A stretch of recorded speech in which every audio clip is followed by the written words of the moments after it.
What if I told you the reason you're still stuck has nothing to do with laziness? Think about it. You dream bigger than most people around you. You can see a future version of yourself so clearly it almost feels real. Yet here you are, repeating the same old days, trapped in the same loop of promises, plans, and quiet disappointment. Society gave you labels for this: unmotivated, undisciplined, maybe even lazy. But that's not the truth. Carl Jung spent his entire life uncovering what really lives behind those labels. And what he discovered explains exactly why your ambition keeps dying before it ever leaves the ground. If you walk away now, you'll never hear it. And make no mistake, your shadow would love that. Because the one part of you that is most afraid of change is always trying to distract you, even right now, even while you watch this.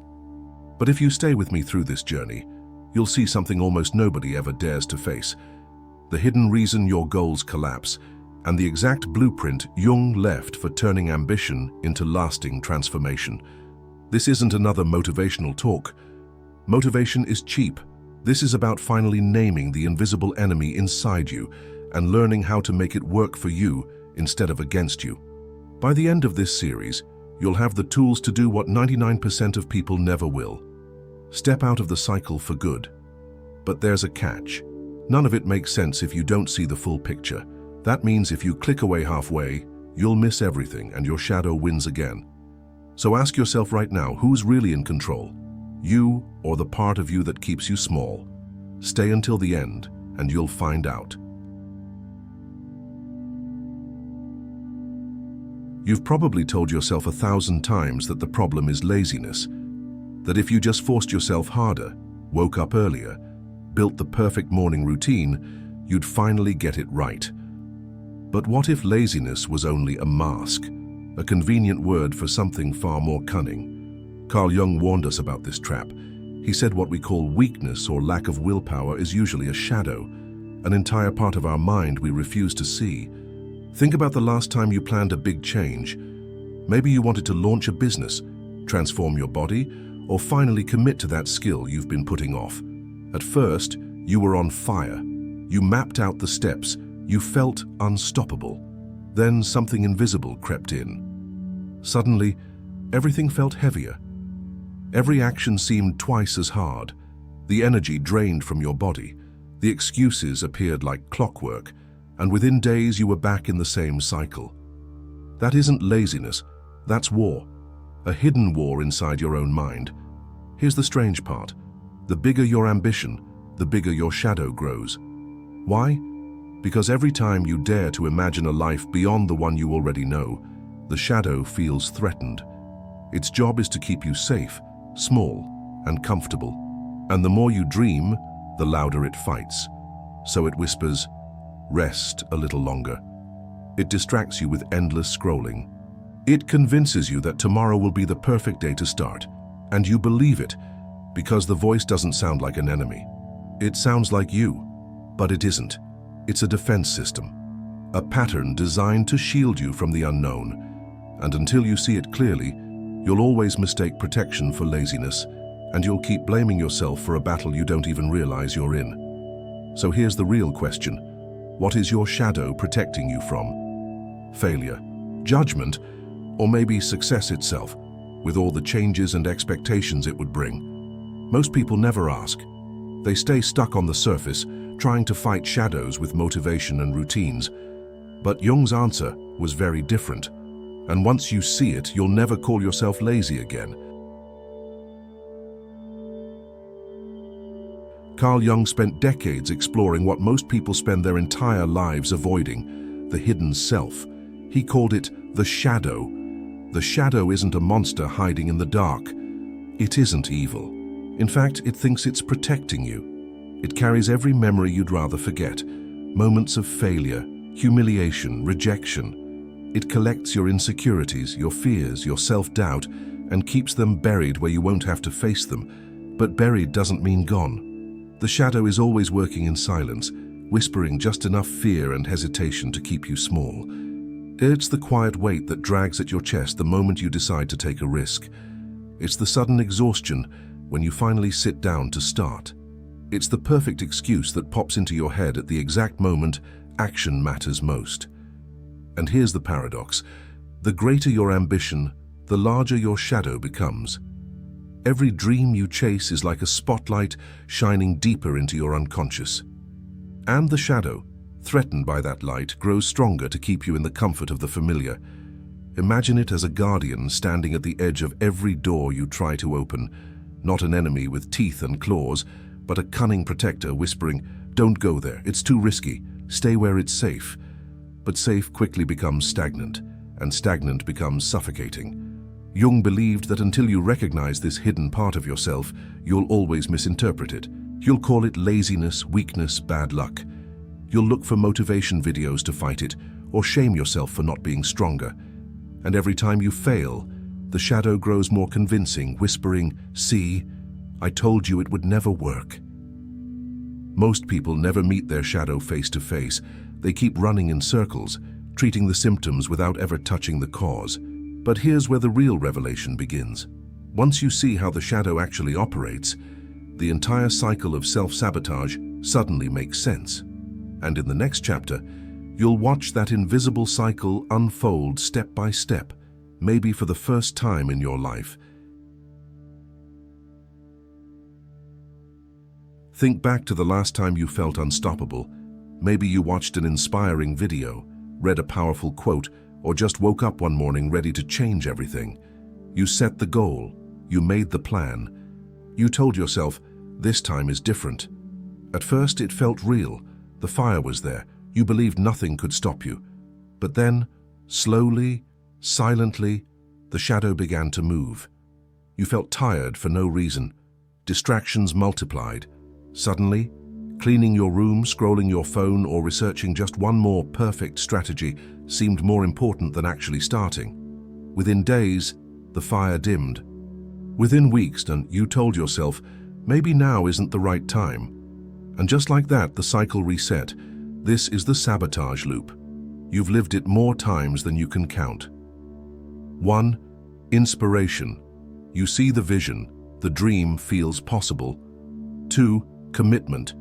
You take the first step, announce it, feel proud. 3. Resistance. The shadow whispers doubt, invents distractions, saps your energy. 4. Collapse. You give in, delay, avoid. The goal fades. 5. Shame. You call yourself lazy, weak, or undisciplined. 6. Hype. You search for the next motivational hit to feel alive again, and the loop begins again. Here's the twist Jung would want you to see. Motivation doesn't kill the shadow, it feeds it. Every time you get hyped without addressing the root resistance, the shadow sits back and waits. Because when the adrenaline fades, disappointment crashes in. And disappointment is its favorite fuel. That's why you can binge self-help videos for hours and still not move an inch. That's why the cycle always repeats. You're not weak, you're not broken. You're caught in a psychological defense system that thrives on keeping you safe, comfortable, and small. Until you make the unconscious conscious, you'll always mistake this trap for fate. You'll keep saying, "That's just the way I am." But fate is not final. The loop only ends when you face the one thing you've been avoiding. And in the next chapter, we'll break the cycle by doing what almost no one dares to, bringing the shadow into the light.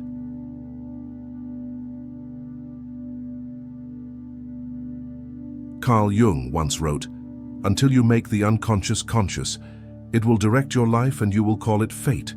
That's the key most people never use. You can't bully your shadow into silence. You can't shame it, guilt it, or drown it in motivational slogans. Why? Because the shadow doesn't disappear when you attack it. It grows stronger. Every time you fight it, you confirm that it's dangerous, and so it tightens its grip. Jung's method was different. He believed the shadow must be brought into the light, not as an enemy, but as a part of you that needs to be seen. The fears, the doubts, the lazy moments, these aren't defects, they're defenses, old wounds wearing masks. Here's the uncomfortable truth. Your shadow is not trying to ruin your life, it's trying to protect you. But it doesn't know the difference between real danger and imagined risk. So it treats ambition like a threat and sabotages you to keep you safe. And here's the breakthrough. When you stop fighting the shadow and start listening to it, everything changes. Try this tonight. Sit in silence for a few minutes. Imagine you're speaking directly to the part of yourself that always finds reasons not to start. Ask it one question. What are you afraid will happen if I succeed? Then wait. Don't judge the answer. Don't censor it. Maybe it tells you you'll be judged. Maybe it says you'll lose people you love. Maybe it reveals an old memory where you failed and felt humiliated. Whatever comes up, that is your shadow speaking. And once you hear it, once you name it, it loses the power it had in the dark. This is not weakness. It's the beginning of self-awareness. And awareness is the one thing the shadow cannot survive. Most people never take this step. They either drown in motivation or drown in shame. But the ones who dare to face their shadow directly unlock the very power it was guarding all along.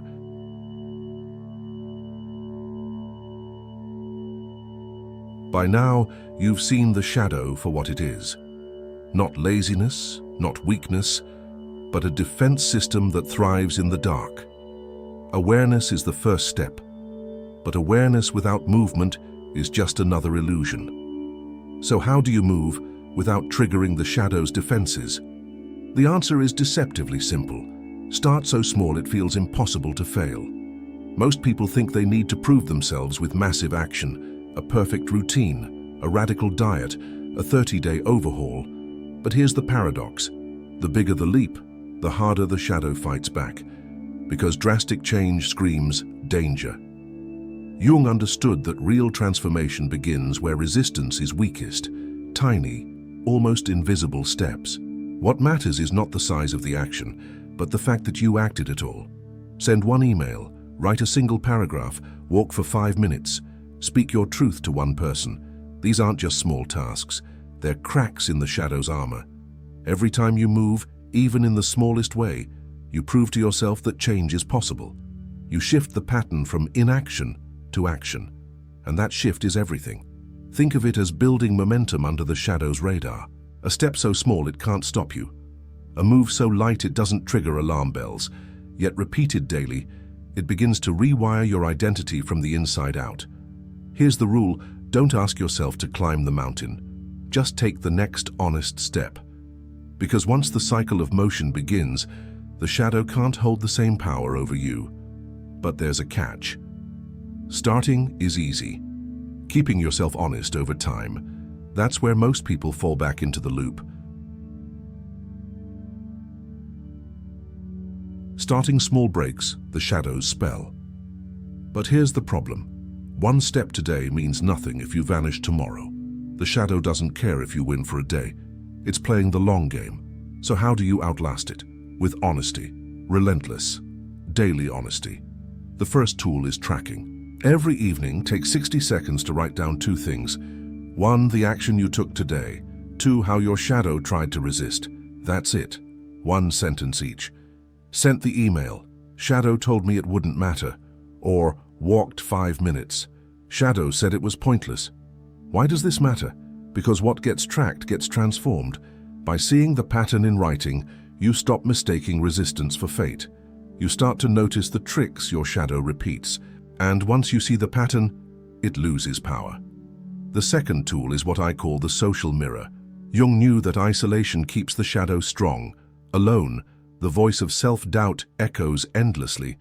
But when you speak your truth out loud to someone else, even one person, the spell breaks. Tell a trusted friend. Join a small group online.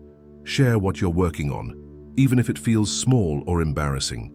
The act of saying it out loud destroys the illusion that you're alone in this struggle. Suddenly, what once felt like shame turns into connection. These 2 tools, tracking and the social mirror, are the difference between fragile beginnings and lasting momentum. But let's be real. Even with these tools, the shadow doesn't vanish. Some days, it will come back louder than ever. Fatigue, excuses, old habits, they will return. The real test isn't whether you fall. It's what you do when you do. By now you've taken small steps, tracked them, even shared them. You've felt momentum. But then, out of nowhere, you wake up tired. You skip the action. Old habits call your name. The shadow whispers, "See, you failed again." This is where most people quit. They believe the relapse is proof they'll never change, but Jung saw it differently. He believed that the way you respond to setbacks reveals more about your future than the setback itself. So here's the protocol. 1. Expect setbacks. Don't act surprised when resistance returns. It will. 2. Pause, don't spiral. Missing one day doesn't mean you've lost everything. It means you're human. 3. Name the shadow. Write down exactly how it tried to stop you. Bring it into the light. 4. Return immediately. The next day or the next hour, take the smallest step again. That's it. 4 moves. Simple but powerful. Because every time you return, you prove something crucial. Your identity is no longer tied to perfection. It's tied to persistence. Jung once wrote, "I am not what happened to me. I am what I choose to become. The relapse is what happened. The return is what you choose." This shift in identity is everything. You stop being the person who fails and starts over. You become the person who always returns. And the shadow, which feeds on shame, starves in the presence of forgiveness and resilience. Every stumble becomes evidence of your strength, not your weakness. But awareness and small starts, tracking, community, and a relapse protocol still need one final piece. Without it, the process remains scattered.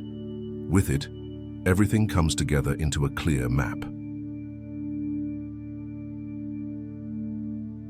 If you've made it this far, you've already proven something rare. You want truth more than comfort. Most people clicked away long ago. They'll keep repeating the same cycle, calling it fate. But you stayed, and that means you're ready for the final step. Here is the blueprint. 5 moves that break the loop and turn ambition into action. 1. Name your shadow. Write down what your laziness is really protecting you from. Don't judge it, just see it. 2. Take one small step daily, not a massive leap, just one action that moves you forward. 3. Track your progress. Each night, note the action you took and the resistance you felt. 4. Share your truth.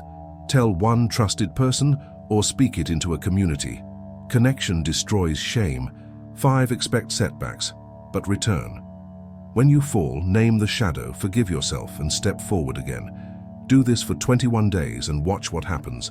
The shadow will lose its grip. Not overnight, not perfectly, but steadily, undeniably. Now, here's your 24-hour challenge. Before the day ends, write down your shadow's voice. Take one action, no matter how small. Record it. If you don't, the shadow wins again. If you do, you've just proven that change has already begun. Remember, transformation isn't hype. It isn't adrenaline. It isn't perfection. It's honesty. It's consistency. It's choosing every day to bring the unconscious into the light. Carl Jung believed that those who dare to face themselves become the rarest kind of person, the ones who stop living someone else's script and start writing their own. The world needs more people like that. The world needs you awake. So the question is, will you take the step, or will you let the shadow decide for you again? Your new story starts now.